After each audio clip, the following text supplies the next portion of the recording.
Hello everybody, John here, and today onto the garage we are completing and installing a bespoke bracket for the CARPURIDE W903 smart screen.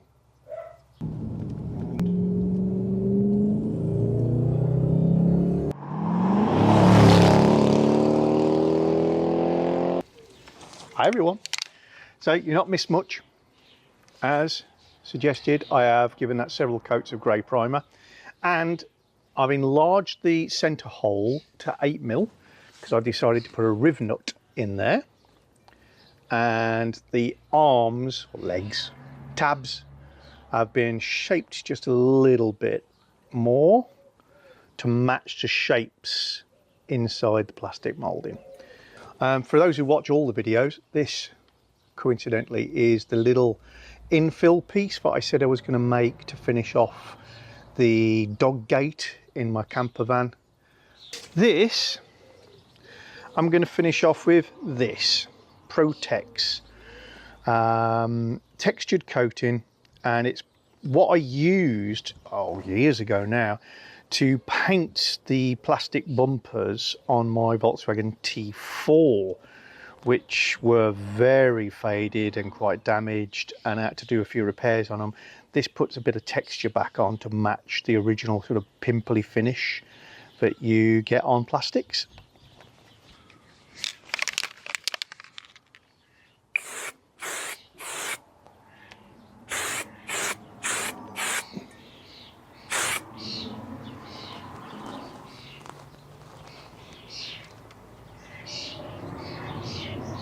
Well, we've come a long way, guys, from our initial cardboard model to this, which I'm really rather proud of. So it's now got the black finish on it. That's dried quite nicely. I have enlarged the hole to 8mm. And that's because although we needed 5mm for the bolt, I decided in the end I was better having a captive nut on this rather than the thumb wheel accessible only from the back, because once this is fixed to the dash, it's not going to come off unless I permanently remove it, and therefore that's going to be a right pain to use. So I've got a riv nut with a 5mm or M5 thread, so just put that in, squeeze it up,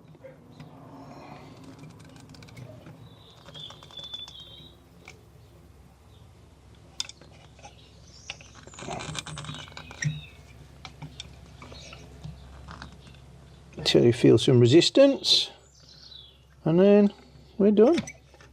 Yeah, that's great. So now I can tighten things up from the front.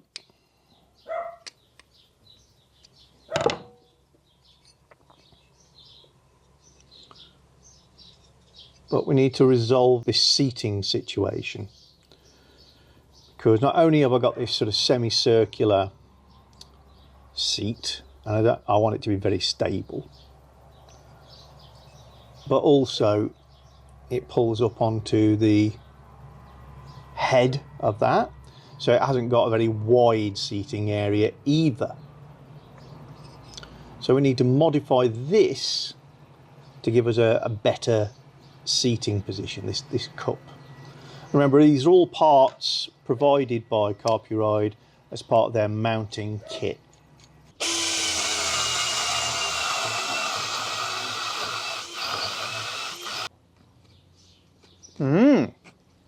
Pretty good.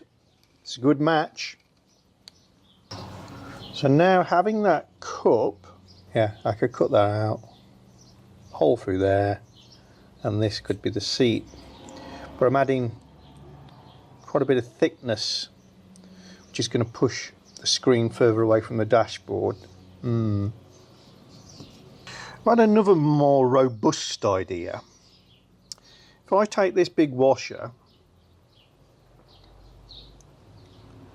and I turn the ends over so that they touch this and therefore stop it rocking, and I could flat them, that'd be great. I wouldn't want to completely cup shape it because we're back to the same problem of sitting on a slightly rounded surface.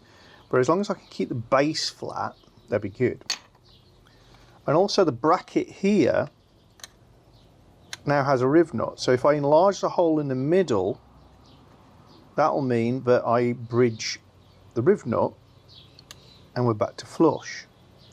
So I think a cut down version of this could be my answer. I'm going to do a bit of rapid prototyping on this and come up with something real quick.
And that will go over the rivet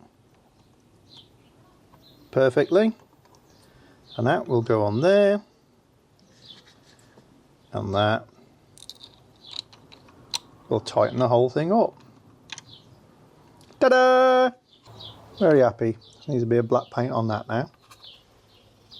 Okay, so we've reached a point where we can no longer use the broken vents to move forward and experiment, because the next stage really is fitting this to the vent, and I don't want to fit them to this one. I want to fit them to the working vent that's in my car. So we're going to go look in the car and I'll show you how they come out, and also look at how we're going to retain that vent more securely now that it's got a little bit of extra weight on it. Well, fortunately, this is one of those jobs that looks like it might be very tricky, but it's actually very easy. So you've got the wood veneer panel in the middle. I've got a plastic trim tool. Always use plastic on your wood. You're not going to be putting a lot of effort in. Want to place your trim tool in the gap between the knee bolster here, not the console, knee bolster and the wood. About there, and just lever forward both sides. You want to pop the front bottom edge out, pull it out by about, I don't know, 30 mil, and then pull the top firmly, and that comes out of the clips at the top. And there you are, clip here, here, here and here, but go into slots. Now this unit is actually not secured at all. There are 4 holes, but the top 2 have got little plastic dowels in them, and if you pull this forward,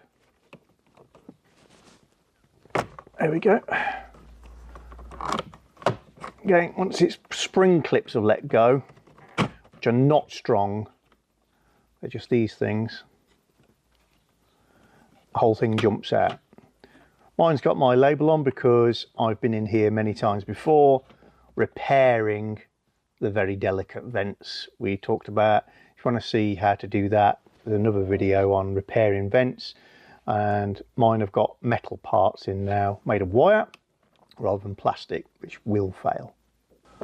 Now I need to secure this back.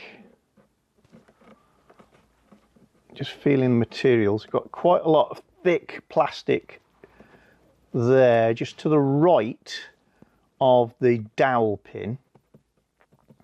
So I think what I'm going to do is I'm going to set it up so it's got self-tapper in there and there, inside of those two dowels. It's only needing the top because if anything it's going to tilt and tip and try and pull the top edge out. So I'm just going to push this back into place. Well, I've dramatically improved the lighting and I'm now positioned it back. Just going to drill some very small 1.5mm holes through the tabs.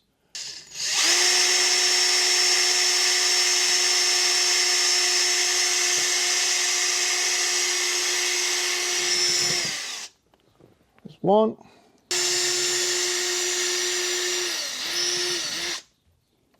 That'll be my holes for my self-tappers. I'm going to use bright screws rather than black screws because I don't want to forget and try and pull this out another time, forgetting I've installed those. Because I've got the centre wheel, I've got this electrical connector to disconnect, wrapped in foam to stop any rattles. I'm hoping I can just about get to it. Yeah. And we're out. Well, I've pushed that into my set of vents. I'm making sure I don't foul, and there is a touch there.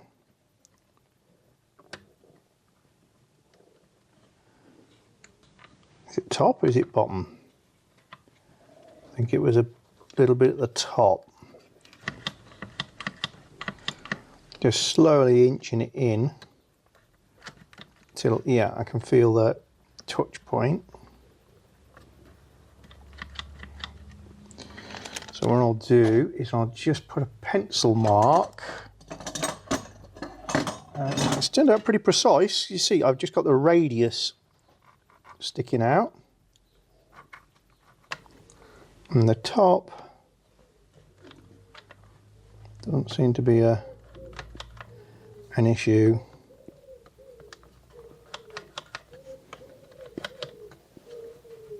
At all, really. Trying to centralize it. So what I'm going to do now is put a couple of what I would call sighting holes in the top. So I want to go as close as I can to this blade on this side, but leaving space for a pop rivet head. So I'm going to say there.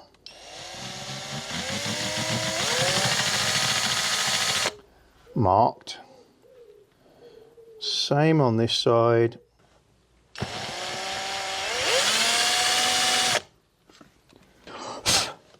And if we get it right, as we break through, we'll mark the bracket, but if not, we'll reposition it. That sounds like it's hitting metal.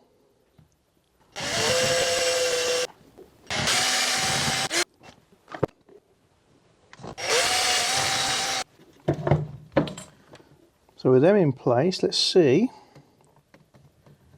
if we've marked the bracket. No. So I'm drawing through with this fine nib pencil to make sure I know where the holes are going to be.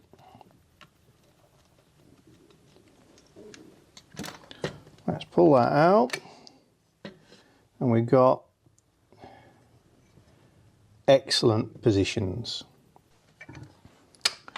Now I'm just going to enlarge these to 4mm.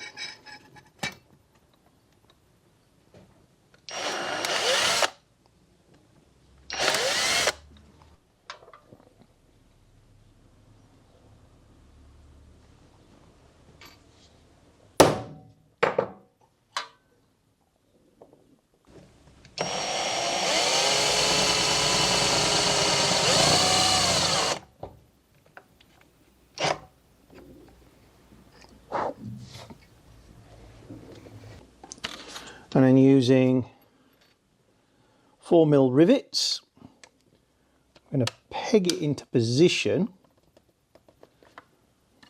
to see if we've got it right or not. Yeah, at full length, the rivets won't allow that to wriggle. If I push them all the way in, it just stops. But it only needs to pull back by 1 mil and it clears. So I'm going to be okay once they're pulled into place. As long as I can get all 4 in. That's gone well. Okay, so I can't delay any longer. I can't go up and down with the vents because the end of the pot rivets are in there, but everything lines up. I can move left and right. If you can't at this stage, then obviously remove the bracket, file some off the back of the tabs. I'm going to pull these up and see how we get on.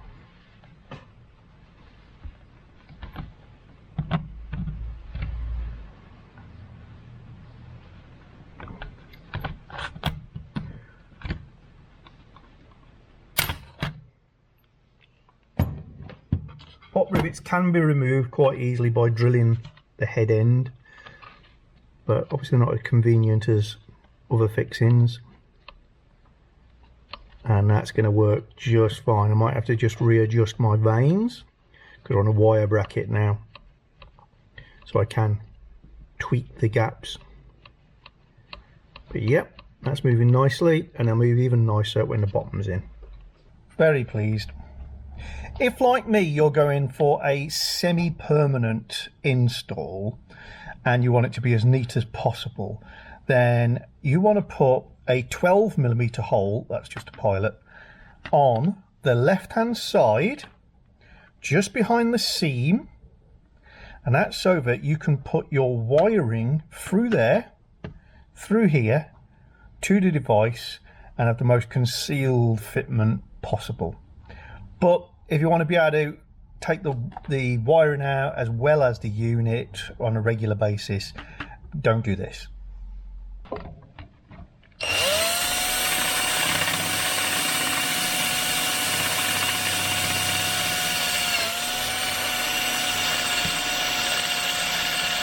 The idea of the 12 is camera fitting. Go for the 12. As will the USB-C charger cable.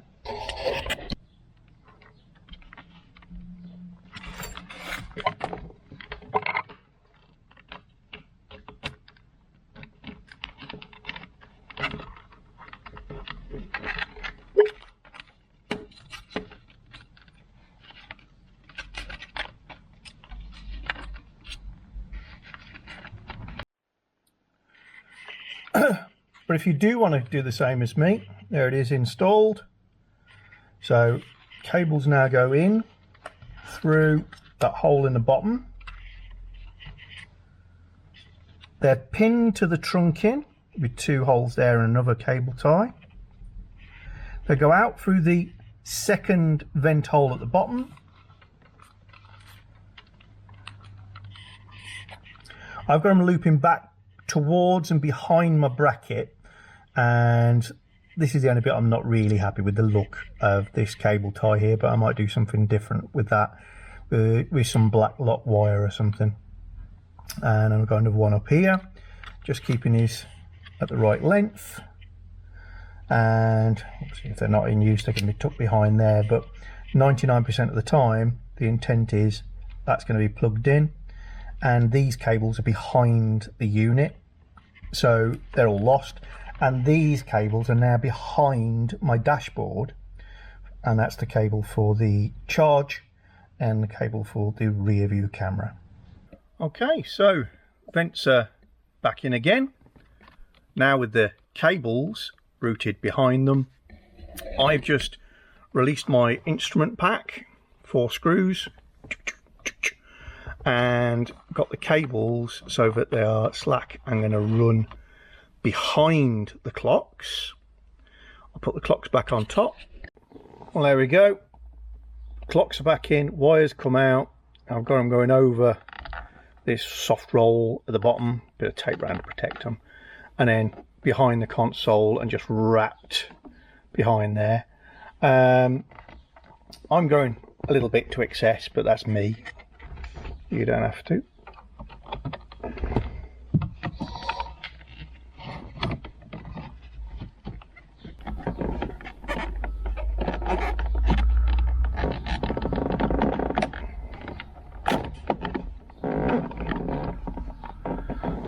There we are. Should use black tape there really, shouldn't I?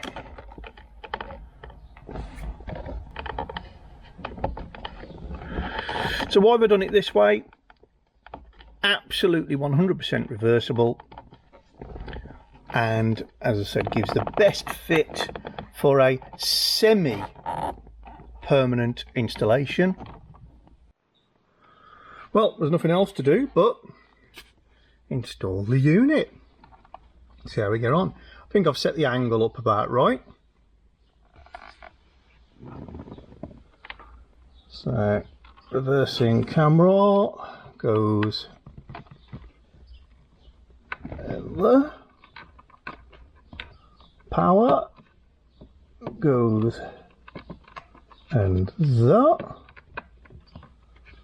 and then hook that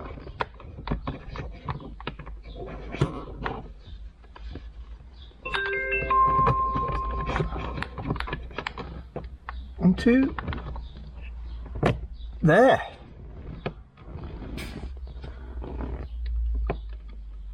How's that? Super solid. I did put a couple of tiny black self-adhesive felt circles on the back of this unit, so that if it touched the dashboard it wouldn't squeak. But that is spot on. Very happy with that. Forward facing camera. Obviously a bit low to the dashboard, but that's the nature of how I've installed it.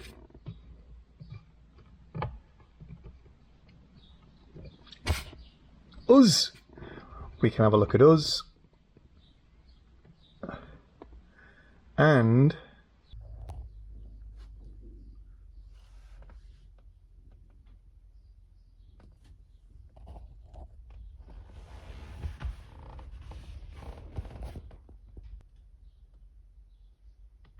just going to connect the rear view camera, even though it's not actually installed as such at the moment. There we go. That's brought up the rear view camera upside down. There we go. And I think, are we able to? Yep. We can switch to the rear view or the front view. Very happy. We don't know where the rear view is going to be mounted just yet, but if I jump out of the car, I've got the roof off. Two most obvious options are here, looking through the rear window or on the rear window, because I've got a convertible with a long boot lid, or probably most sensibly tucked underneath the plinth of the number plate, where it's going to be practically invisible. Got to be said, neither will give an back edge of car view. So if you're after that, this particular camera won't do it for you. You need a much wider angle. Now we're going to disconnect the rear view camera, pop it in the glove box, pop the wiring behind the seat, and let's give you an eye level view. This is I'm holding this in front of my eyes. You can see that doesn't obscure the view whatsoever.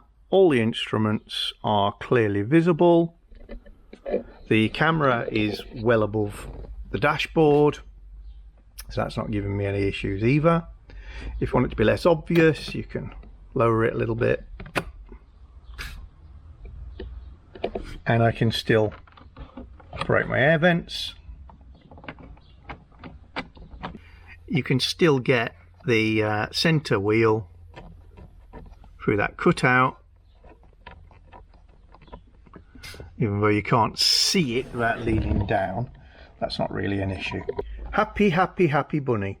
So my CARPURIDE W903 fully installed the way I want it, meaning well integrated into the car, but no holes, nothing I can't reverse if I want to take it back out, no damage to the vehicle, but it looks and feels like it's part of the vehicle now. That is rock solid, and I cannot explain how happy I am with the bracket. It seems such a simple thing, but when you do something simple well, it really entertains me. You can probably see how I've got the felt pad there just touching the top of the dashboard. And the view from the outside of the car looking in, as much as you can from my dirty windscreen and no doubt reflections, is just that.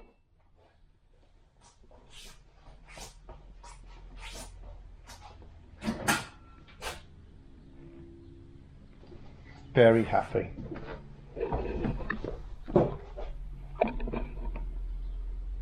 Jaguar XK8 with a smart screen. Job done. If you're interested in the CARPURIDE unit, the huge discount codes that I managed to get hold of are still active as I speak, so I'm going to put them in the link below the description.